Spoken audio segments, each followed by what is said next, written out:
Motaung is a distinguished fine artist whose solo exhibition, Traces in the Still Air, delves into the profound themes of memories and grief. With an evocative title, the exhibition suggests a contemplative exploration of emotions that linger just beyond the grasp of tangible understanding. And this body of work employs a variety of artistic techniques and mediums to portray the ways in which grief and memory shape our lives. Through these concepts, even though they might remain invisible to the naked eye, his artwork encapsulates the essence of these emotional states, allowing audiences to intuitively connect with them. Lerato joins us now in studio for more. Very good morning to Lerato. Thanks for joining us. Welcome. Thank you. And I suppose it's no coincidence that, the theme is grief and sorrow. That South Africa, is experiencing a cloud of grief this morning with the various deaths throughout the country. But first of all, what inspired the theme of memories and grief for Traces in the Still Air? Thank you for having me again. Traces in the Still Air was inspired by my childhood memories. Mm-hmm. I was born in Katlehong, and as a kid, we used to go to a swimming park with friends, and we had to cross the railway. And my mother was against that for safety reasons, but yes, we didn't care about that as kids. So the idea emerged from the thrills that I missed as a kid for going to the swimming park. So that's how I came about the idea to explore both memory and grief as an idea. But why grief, though? Just recently lost my grandmother, who played like a very important role in my life. So it's more of me trying to make peace with it. Right, yeah. Right. And pay tribute to her as well. Yes, yes. I'm so sorry to hear that, man. And having said that, you just told us, that you lost your dearly loved relative. So can you describe how you translated the invisible notions of grief into visual art? I used swings. As you know, they go both back and forth, yes, and they leave those invisible marks in the air. So that's how I translated the notion of invisible marks. I believe that memories and griefs are just like invisible marks in our lives, going back and forth. Right, right. Yeah. That is so profound. And how do you hope viewers will sort of engage with the concept of grief that you've encapsulated through this artwork?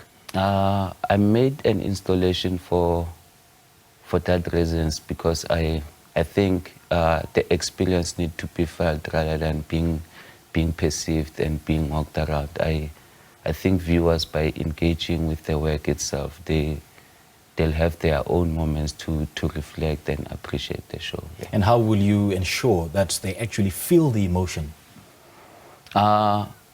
With this show, I have two different materials symbolizing different elements. I have tires, of which we know tires symbolizes a movement, and I have broken glasses of bottles, that reflects the notion of pain as well. So the juxtaposition between the two materials and trying to draw the contrast between the two materials. The one is playful, which is the swing, and the glass is like harsh and dangerous. So yes.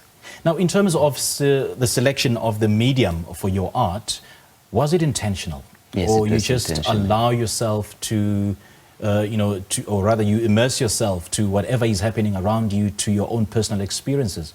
The material was intentional. There are 33 swings that are suspended in the roof, and they all like resemble, each swing is like a year for me. I'm 33 years old now, and they are both, they are suspended with different levels, so each of the swing has its own highs and lows, so they are not linear, as I believe memories and grief is not something that is linear. They are not constant. They come and go. Absolutely. Yeah. And we've got different memories. I mean, we've got different experiences as well. In different years. And in what ways do you think art can help people process their own, process their own experiences, process their own emotions, just trying to find space, like for them to be in a good space? I I think they should go and engage with the art itself, because we, as artists, I don't believe we have that power to tell people what to feel or how to feel around the artwork itself, you know, as we don't have the same memories, we don't suffer from the same trauma. Yes. So Yes. it will mean different things to us. Some will like it, some won't. But what is important is for us to engage at the end of the day. Absolutely. Yeah. And which of the pieces do you think resonate the most with the theme? It's an installation, it's just one piece. Or it's just one single piece? Yes, it's a single piece, it's an Right, installation. right. And how do you see your work evolving in terms of telling a story? Because your piece tells a story on its own. And what I like about it is that it can be viewed in an abstract sense. Each and everyone who views your piece could strike a personal resonance to it. They could see themselves through this piece, see their own personal experiences through this piece. Amazing enough, at the day of the opening, I met people who actually experienced the piece differently, and most of them, they managed to go to their childhood memories. Yeah. So that was like more of an achievement to me. And yeah, I liked it. Yeah. I don't have much to say about it. Right, Yeah, right. yeah. No, it's okay. It's absolutely okay, man. I mean, this is so profound. And how long did it take you to bring this together?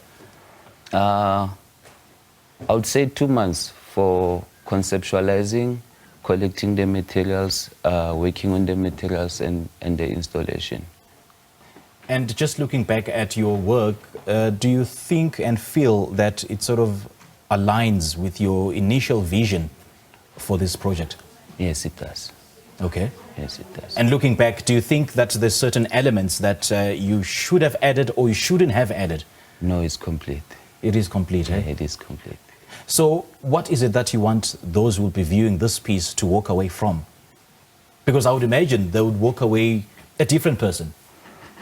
I think they should walk towards something rather than walking away. You know? Yeah, I think they should walk towards knowing who they are, Yes. understanding who they are, understanding their memories, because these memories, they shape us, they shape who we are as people, you know, how we make decisions, we are being influenced by these memories. So I think they should walk towards self-discovery. Yeah. So just moving forward, are you also going to walk towards creating more pieces that will make people self-discover themselves? I hope so. But I'll continue creating. Right, right. Yeah, yeah. All right, Lerato, great chatting to you, man. Thank you so much for joining us. Thank you very much. Awesome. Well, fine artist Lerato Motaung talking to us about his solo exhibition, Traces in the Still Air, transcending the visible, inviting viewers into a space where the intangible aspects of human experience, memories and feelings of loss are thoughtfully examined.